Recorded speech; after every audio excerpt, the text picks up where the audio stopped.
Anyone else so busy these days that it can be hard to find the time to shop, yet alone pick out a good outfit? That's where Armoire comes in. With a clothing rental membership, you can effortlessly turn heads with stylish, everyday looks tailored just for you. In the last couple months, we've done so many book events, and I don't know what I would have done without Armoire. It's been my literal lifesaver, where I can try all sorts of clothing and swap them out if they aren't the right fit, or if I just want different styles. What I love the most is trying new pieces I wouldn't necessarily want to commit to buying, like wide-leg jeans or blazers. Sometimes it's been a no, but other times I've been pleasantly surprised, and I've loved expanding my style a bit with Armoire. Right now, our listeners can give Armoire a try and get up to 50% off their first month. That's up to $125 off. Just visit armoire.style/dateable. That's armoire.style, ARMOIRE.style/dateable to get up to 50% off your first month and never worry about what to wear again. Try Armoire today. Do you find that you sleep better when it's a bit cooler? I certainly do, and as the weather is getting warmer, this is top of mind because I run hot, especially when I sleep. So hot sleepers, listen up, this one is for you. You probably know Avocado Green Mattress for their certified organic mattresses, but did you know they also make unbelievably breathable, natural bedding? Avocado sheets and duvet inserts help regulate temperature so you sleep cool, dry, and comfortable all night long. And that's because organic sleeps cooler than cheaper synthetic alternatives. Their products definitely keep me cool, comfy, and sleeping soundly all night long. Now is the perfect time to refresh your bedroom as we head into summer. And not to mention, there is easy financing options with Affirm to make your purchase more accessible. Head to avocadomattress.com today to save 10% on all bedding and 50% on clearance bedding. Avocado, dream better. Hi, I'm Yue Xu. And I'm Julie Krafchick. We're active daters turned dating insiders. Here to dive into everything modern dating and relationships. Welcome to Dateable.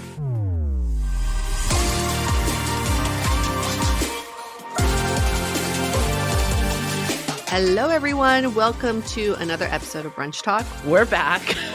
Dating Q&A and some updates. And, we have a really good question today that we're going to address that I think is very top of mind for many, many daters. They're all very good questions. We do not pick favorites. All of them are our favorites, our favorite questions. But it just shows that if you have a question or going through a dating challenge, chances are many other people are going through the same thing. Yes. I'm looking forward because at the time of recording this, we are going to be doing some upcoming events. We have Santa Monica Public Library coming up in Los Angeles on the 15th, which I keep thinking is a Wednesday, but it's a Thursday. I don't know why I have such a mental block on that. Yeah, life over 40. I'm going to show up at the airport on Wednesday. I swear. I would laugh so hard. If that... Well, no, you are showing up at the airport on Wednesday. What do you mean? Oh, I am. I am actually going to the airport. No, I'm not. No, Thursday. Thursday morning. Thursday. I'm like, wait, am I? Really no, I'm not. I won't even be home Wednesday. Okay, yeah. Okay. Yeah, you're not even there. That would be really bad. I'm like, it's the 15th, right? They're like, nope, no, it's not. What is the dumbest thing you've ever done at the airport for a flight or for travels? Ooh, I'm trying to think of mine, but I'm thinking of someone else's, and this is a good story. I remember I was with some friends and we were talking about, this was actually right after my Italy trip. So they were just like, did any issues come up? And I talked about that train incident that I've shared on this podcast before about how we got on the wrong train and almost got stranded. And then one of my friends was like, oh, I literally lost it on my husband once because I forget where they were. Maybe it was France and Paris. Are there two airports there? Yeah. Yeah. So they basically went to the wrong airport. Yeah, that happens all the time. Yeah. They're not that far from each other, so it's not. But if you are like me, who does last minute... Oh my God, I can't even travel with you. Nobody can, which is great because I hate traveling with people. Just leave me. When I travel with my partner, it's you go to the airport first, you get settled, and then I'll see you at the gate. Oh my God, you guys don't go together? It depends on how early the flight is. If it's a 9 a.m. flight, he will want to get there at 6:30. I'm not doing that. I'm just not So you're doing talking that. about your current bad friend. Yes. I just want to point out you use the word partner. Oh, it's just easier. I don't know. Easier. I think there's something hidden there. Should I say just, I don't want to say boyfriend. It just sounds so weird. A boyfriend talking. Don't read into it. It's interchangeable in my mind, just to make things a little easier. But I've definitely done that in New York. I showed up at LaGuardia when I was supposed to be at JFK. That was a shit show because those airports are far apart from each other. Yeah. But I've also, I think I told you this, Julie, I've told other friends too, because I am a last minute traveler. I just like getting to the gate when they're about to board. The only time I've ever missed a flight. Nightmare. Exactly. If you have any little bit of anxiety, this would bring up all the anxiety in you. The only time I've ever missed a flight was because I got to the airport too early and I lost track of time. I was like, I have so much time on my hands. I'm going to walk around. I'm going to shop. I'm going to eat. And then I fucking missed the flight. That's ironic. So my partner and I both love getting to the airport really early. Yeah. It's something that I was like, oh, I found the right person because we can share this. But one time, my partner also loves taking naps. So early in our relationship, I was not with him. He was flying back to his mom's house. And he was in the airport super early, of course, decided to take a little nap. And he's usually good about like getting up. Like he is good about setting alarms, all that. They actually moved his gate while he was sleeping. So he did get up on time, but then by the time like to get to that other gate, he missed his flight and had to like rebook the whole thing. Yeah. Oh my gosh. Why? I think it's so evil when they change your gate like that. Oh, that's bad. So then he got on the next flight, hopefully. It was a little it's like where she lives in Florida isn't like the easiest place to like get to. So there's not like a ton of direct flights. So he definitely had to like he had to be there for a while. Let's just say that. Oh no. But those are the telling times when you're traveling with a partner, whether you're compatible or not. It's if you can travel together and get through these moments, because we've all encountered them. And I've certainly had partners who could not handle stress and pressure, and some people who are just really good with it. Or you just learned how to deal with your partner, because I feel like I'm the type that would freak out. Like I don't want to say like, oh, they're bad if they do freak out, because like some people like me, that's just like my nature. Like I would freak out. But I think my partner would either ignore me, I mean that in like the most loving way, but like be like, okay, like I'll help you, but like at some point, like this is your own shit, you have to like figure out. You know what I mean? Like we'll work together to figure out the resolution, but your anxiety and spiraling is like your thing to deal with. And you're okay with that. You're okay with your partner ignoring that? Or does that get you mad in the beginning and then you calm down? Yeah, I think in the beginning, I'm like, aren't you sharing this? And then his response is always like, we don't need two people stressed. I'm like, okay, that makes sense. I'm going to use that next time. Yeah, I think it's like there's a line. Like you can't just like outright ignore someone because that will just like amplify it. Yeah. But you don't have to necessarily feed into it yourself either. Yeah, you have boundaries. I recognize you are stressed. Yeah. I don't want to be part of that energy. We're going to get through this. Let's just get through I feel like together. I don't want to be part of that energy would trigger me.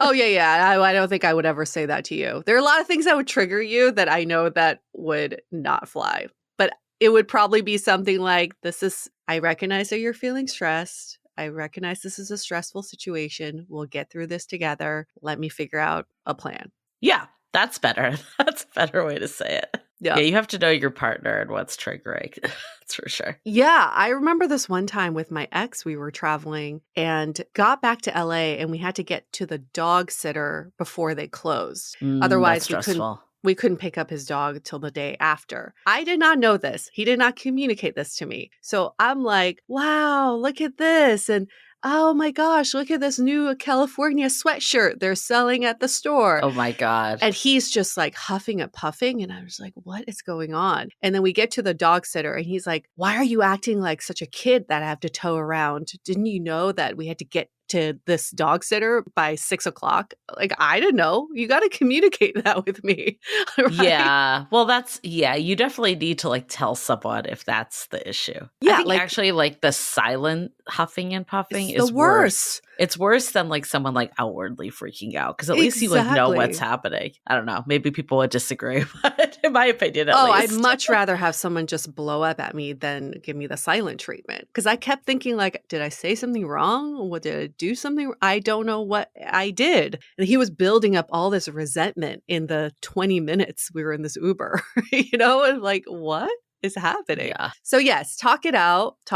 I do love a good rupture in a relationship because at least you're verbalizing something. The worst is that underlying resentment and frustration that just builds and builds and builds. And one day it erupts, and that's not pretty. Maybe we'll put the question out to the listeners. First of all, are you an anxious or calm traveler? And then second, would you rather be with someone that silently has their anxiety or outwardly has their anxiety? Yes. I guess silently you at least just don't know and it doesn't bother you until it, like, if it's like resentment building, that's one thing. But then, yeah, I think, I don't know. You can always kind of tell when someone's You can like tell. I was going to say, silently you can anxious. always tell. And then what's telling is you go, what's wrong? And they go, nothing. That's, Yeah. You're like, okay, Or like you can something's see the wrong. wheels turning. I definitely always know when my partner is silently stewing. Yes. Yeah, it's a different vibe. For sure. But good. We got that travel anxiety out of the way. It's so fascinating though. I do think traveling with someone, though, it's not that there's a right or wrong way, but like, can you work together? Yes. And that doesn't mean both of you have to be perfect by any means, but can you navigate through this? Yes. That first trip together, it's always so telling. Something will always go wrong. Absolutely. It's something you can't even anticipate. My first trip with my current man friend partner, see, I just mushed it all together. There's no debate. We got to the Airbnb and they only had one key. So for the rest of the trip, we had to share this one key and had to really communicate and coordinate how we get in and out of this Airbnb. Oh, because he was working, right? He was there. I was like, on why a work is that trip. that big a deal? But I guess if you're doing your own thing, we're doing our own thing. Yeah, that was probably the biggest test in our early relationship. Yeah, that is annoying. I guess if you're like on vacation together, you can figure it out more. But I can see that. Yeah, you're more chill vibes. But if if one person's working and the other one's on vacation and there's only one key, that's quite the social experiment. Well, speaking of social experiments, something we wanted to bring back to Brunch Talks in our lives here is our Would You Rather. I guess, I don't know, segment's a weird word, but we used to do this thing on intros that we would ask each other these would you rather questions. And they were always really thought provoking and interesting, and people really loved it. So we want to bring it back because it's been a while. It's been a while since we've had one. And we have a list. We had this ongoing list of would you rathers that we loved. So I'm just going to go down the list. We might as well just go love it from the top one. This one's still... It kind of makes me giggle because this is so evil. Okay. Would you rather date someone who has slept with your best friend or someone who hates your best friend? Ooh, that's tough. It's so evil. So evil. I'm also like a tangent. I'm watching the show Vanderpump Rules, and I know I'm late to the game because it's been around since like 2013. Yeah. But I'm back on there, and these people are the most evil because they either do sleep with all of each other's best friends or they hate them. So this is like a real life thing. It is. That show is reality TV gold, though, and I'm like, where have I been for all these years? That's why she has so many franchises of that show. Now there's Vanderpump Villas. Yeah. What? It's crazy. But I think sorry, I'm going to get off this tangent because it's very different. But my last thing here is I think it's because it was before reality stars like became like Insta famous and like they were like so public. So it was just so freaking raw. But anyways. Yes. Okay. This is so tough. Would you rather date someone who has slept with your best friend or someone who hates your best friend? Okay, I'm gonna say neither are good. Just to put that out there. Well, obviously, that's the whole point of would you rather. You don't want any of these. Slept with my best friend because if it like. Oh, okay. Do they still have lingering feelings? Because that's different too. There are no follow-up questions. Okay, if they hooked up one time, wasted, then slept with my best friend. Because then each time forward, at least it's not like awkward that people are like very uncomfortable in the sense that like nothing is worse than being in a room where like someone outwardly hates you. And I think that would be very uncomfortable for the long term. But if there was like still desire that crept in, I think I would choose the hate because okay, I'm changing my answer for this. This is very difficult. Okay, it's conditional just verbally for me. Talked herself it's out conditionally. Of this, It's conditional for me. If they still have any desire at all, I'd rather hate because then I'm not in the middle of it at all. How would you know if there's any lingering feeling? Why would they tell you? There's no way you would know. Well, when did this happen? How many years ago? Oh my gosh. Okay. Okay, I'll stick with my original answer. What would you pick? Are you sure? Yes, I'm going to stick with slept with them. Okay. I would go with hate. I would definitely go with hate. I think if someone I'm dating has slept with my best friend, it will always be looming over me that I will always be visualizing them together, right? And it's so weird that to be in the same room have my partner have seen my best friend naked. And vice versa. That is weird to me. Unless I like to swing, maybe that could be really beneficial. But at this point in my life, no. If he really hated my best friend, I think there's some room there. Maybe there is room for group therapy or really talk through where this hate stems from. Because also there could be something with my best friend that's putting out there too. Like maybe both of them are putting out this energy that can be resolved. And if both of them prioritize me and where I want these two relationships to go, then they would put in the effort to try to come to some sort of amicable relationship. So on the other side of hate is love. So maybe they secretly love each other. Then go for it. I'd rather them just F each other than love each other. I'd rather them F each other after me than before me. Also, can you say that word on YouTube? Yes. Oh, yeah. People do all the time. Anything goes. Okay. Just being innocent over here. That's just my thought. But no, it's a mind scratcher. That's for sure. Yeah. Has anybody ever been in this situation before? I would love to know. Anybody? Yeah. Well, let's leave a poll on that one, actually. And definitely leave some comments either here or on Spotify. Have any of your friends ended up with someone that you've hooked up with? No, never. Have you had that? Just one friend. And she knew this was not a serious thing, but she knew getting into this relationship with him. They're now married with kids. Okay. But it was someone you like dated, but not seriously? Never dated him. Just hooked up. Okay, just hooked up. Okay, but they're married. So they're married clearly with kids. Like strong to go there. Yes. And even after we hooked up, I knew that they would be good together. I just knew. Do you still talk to them? I do. So, but she's never brought it up explicitly. So I don't know if there's still like lingering resentment of any sort, but we've all hung out in the same room before. Yeah. I don't know if it's like resentment if like you did first and then like if anything it would be the other way around that there's like resentment. So it's more of just weirdness, but it's not like you did anything wrong if you hooked up with someone and then she's now dating them and gets married. Right. You know? Yeah, true. It's awkward.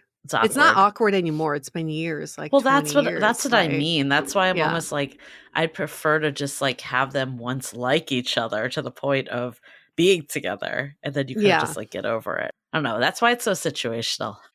It's a good one. It's a good one. I want to dive into this even more, but before we do, let's take a quick break to hear from our partners. So I've been hearing about Skims for a while now, but I never really understood the hype. But let me tell you, it is legit. I don't think I'll ever wear another brand of underwear again, I swear. That's how obsessed I am. I love both the boy shorts and the Racerback Scoop bralette. They feel like no other underwear I've ever worn before. Literally, it feels like you aren't even wearing underwear because the fabric melts on your skin. Yet it still has the support I need, which is seriously just blows my mind in the best way possible. I don't know what they put into this fabric, but it feels like pure bliss, and I will be 100% getting all my wedding garments from Skims because I can't go back at this point. Hopefully you all could experience this level of comfort too. Shop Skims Fits Everyday Collection and more at skims.com. After you place your order, be sure to let them know I sent you. Select podcast in the survey and be sure to select Dateable in the drop-down menu that follows. Did you hear the Environmental Protection Agency just banned 2 cancer-causing chemicals? And there's a good chance they're in a ton of your cleaning products, which is why we love Blueland. They're EPA Safer Choice certified, and they are on a mission to eliminate single-use plastic by reinventing cleaning essentials to be better for you and the planet. In my household, we've completely switched over to Blueland and could not be happier. Not only do the products give you the same powerful clean you're used to, but they offer refillable cleaning products. It's so much easier to not constantly rebuy and lug around heavy products. The laundry tablets have been an absolute game changer for me because we still do not have laundry in unit. Plus, our clothes come out so fresh and clean, which is why Blueland is trusted in over 1 million homes, including mine. Blueland has a special offer for listeners. Right now, get 15% off your first order by going to blueland.com/dateable. You won't want to miss this. Blueland.com/dateable for 15% off. That's blueland.com/dateable to get 15% off. Once the weather started getting warmer, I realized I was back in the same worn-out rotation. Same tank, same shorts, same everything. So I gave my daily uniform an upgrade with Quince. Their pieces are easy, elevated, and somehow make me feel more put together without even trying. Like 100% European linen shorts and dresses from $30, luxe swimwear, Italian leather platform sandals, and so much more. Now, my favorite summer item has been the super soft bike shorts that are so perfect for everyday wear and has the quality of high-end athleisure brands. But by cutting out the middlemen, Quince gives you luxury without the markup. And Quince only works with factories that use safe, ethical, and responsible manufacturing practices and premium fabrics and finishes. Treat your closet to a little summer glow up with Quince. Go to quince.com/dateable for free shipping on your order and 365-day returns. That's QUINCE.com/DATEABLE to get free shipping and 365-day returns. Quince.com/dateable. Has it ever felt like you're doing everything right, eating healthy, working out, but your energy still crashes? Or your mood swings hit out of nowhere? I know I have. What I've learned is that a lot of these issues are tied to changes in my hormones. That's where Happy Mammoth comes in. They offer a free 2-minute quiz that can help you uncover the root cause of your hormonal symptoms. It's super easy. Just answer a few questions, and you'll get a personalized recommendation to help support your hormones and start feeling better. From the hormone quiz, I learned that my estrogen rises and falls unevenly. So the solution is Hormone Harmony, which could help with bloating, anxiety, fatigue, overwhelm, and more. Ready to start feeling like yourself again? Head over to happymammoth.com and take their free 2-minute hormone quiz today to find the ultimate answer to your stubborn hormonal issues. And for a limited time, you can also get 15% off your entire first order with our code DATEABLE at checkout. That's happymammoth.com and use the code DATEABLE for 15% off today. We do have a viewer question. Oh, yeah? Do we want to go with the viewer question take it. first? Let's do it. Thank you, viewer, for asking this question. I'm 34. I've gone to therapy, gone to the gym. I've gone to college, law school, and became a lawyer. I own my own house. Now I'm just shortening this question. I've never felt that anyone has liked me. I'm always just the friend, which I'm okay with being friends with women. It's just no one is interested in me. I don't know what to do. Okay. Well, first of all, I think it's wonderful that you have this great life that you just shared. But I don't think that correlates to like romantic interest, like leading with the resume. Yeah. So while that's great and it shows stability in some ways, what's missing is the connection piece to someone. Just telling people all the things you have on paper and who you are doesn't make it that it correlates to someone that they'd want to date. So, what's more important is when you are on dates, obviously, if someone brings up questions about you, by all means, don't hold back. Instead of like listing the resume of why someone should date you, show them why they should date you. Be a Mm-hmm. partner to them and listen to them and have interesting conversation where you're curious about their life and their choices and what led them down certain paths as they will be to you as well. That I think is maybe what's missing. The fact that all that was like led with in the first place, I wonder if that energy is being brought into romantic situations as well. Yeah, and unfortunately, we are at this place in our dating culture where we feel like I've built this life, I've Yeah. done this, so therefore I deserve a partner or I'm entitled to a partner. And as we know with dating, nothing's linear. There's no degree for you to get, and therefore you get a job as someone's partner. What is what is telling to me about your question is you seem to always get friend zoned, seen as a friend.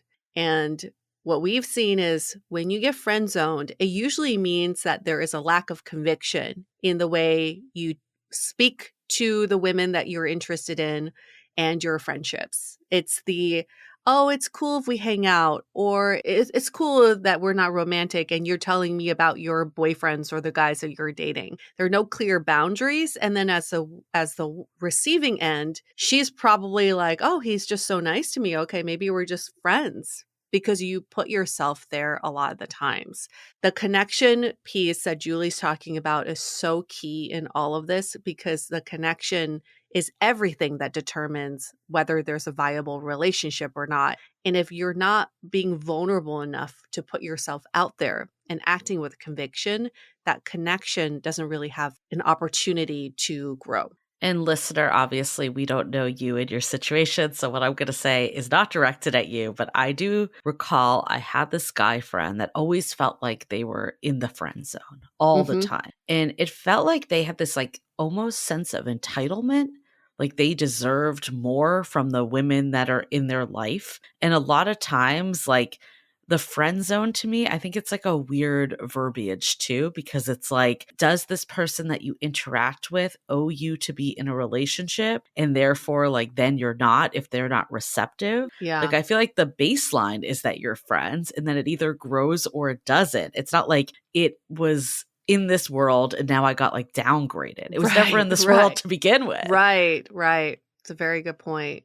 And then he says, I must not be interesting and attractive then. Okay, I'll just give up, LOL. Nope, that's not what we're saying. It's absolutely not what we're No, saying. not at all. And we hope that many of you who are feeling this way, the answer is not to give up. It just means you're talking to the wrong people. It doesn't mean that you don't have any options out there, or you're talking to the people who don't see you as a romantic partner, right? And then he says, I don't feel like it's appropriate to flirt or make a move unless it'll be reciprocated. Okay. And that's where the confusion comes in our dating culture today. It's like, do I make the first move? But I don't want to make the first move if it's taken in a different way or taken the wrong way.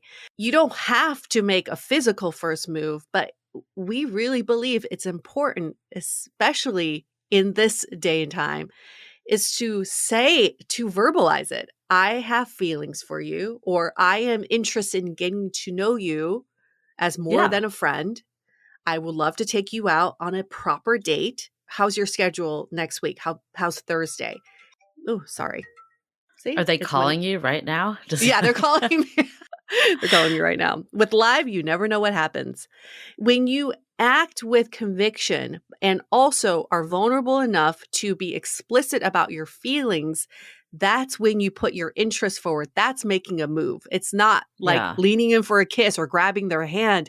It's not Right. that barbaric. It is purely just putting your feelings out there. Also, I think too, it's like if you're meeting people in a dating context, like off apps and all that, and then they're saying, oh, there's no emotional connection, let's try being friends, or something that basically puts you in that friend vibe. It's not that you're unattractive, it's not that you're boring, but maybe the relational skills aren't fully there. And Mm-hmm. I think this isn't, again, this is not something you have done wrong. This is dating. And the challenges with dating is we act in ways that we think we should to get the guy or get the girl or whoever. Yes. It's not an object to be gotten, but that's like how we've been trained for years. So a lot of it is like unlearning what it means to be good at dating, which is why we have a whole book. So we hope you, listener, do pick this up if you haven't yet, because I think the showing up chapter in particular will be really, really helpful. And the best part is like you don't actually need to change anything about yourself in the terms of how you look and your personality. It's just that you're approaching dating differently and honestly probably a lot more authentically. Like if you look Yes. at like how you are with your friends, my guess is that it's different than how you are with dates. And we get it. Like it's a romantic context versus platonic, but I think a lot of times our personalities and the way that we like interact also get shift in that process. It's the fear that's really blocking you and giving you all these obstacles in your mind that don't really exist. So he's asking, how am I supposed to know if someone likes me then? I can't tell a woman that I'm interested unless I feel like they're interested in me. If we approached life in any other area of Yeah. life with this type of thinking, nothing would get done. What if you said, I will never apply to a job unless I know that I can get the job? Right. Or I will never pursue a friendship with this person unless they explicitly tell me they want to be friends with me. We wouldn't have friends. We wouldn't have jobs. Nothing would happen. Everything in life is about putting yourself at the forefront, putting do you like this person? Okay, if you like this person, speaking your truth.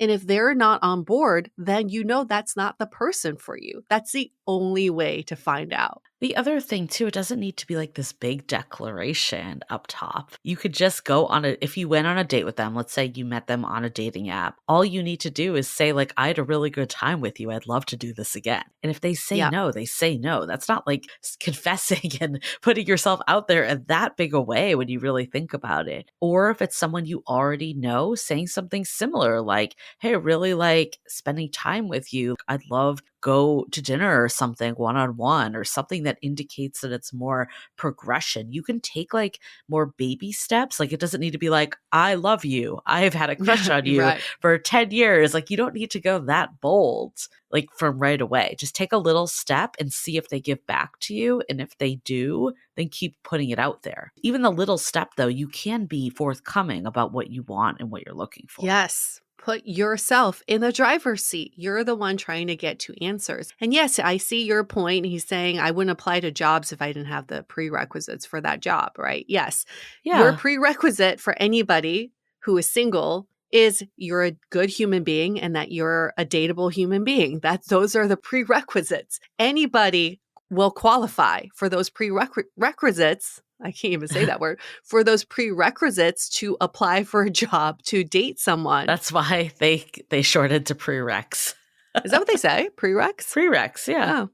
You are dateable. Okay, no, you are. We're not going to debate this. So you are innately dateable. Everyone's innately dateable. Everyone is. That's why our book is called How to Be Dateable, because we're just bringing out that side of you that maybe has been suppressed for a long time because you're barking at the wrong tree. Yeah, or you're just influenced by the dating rules and the way we're supposed to date that aren't really serving you. Yeah, I really hope this listener could pick up the book because I do think the showing up chapter will be game-changing for them.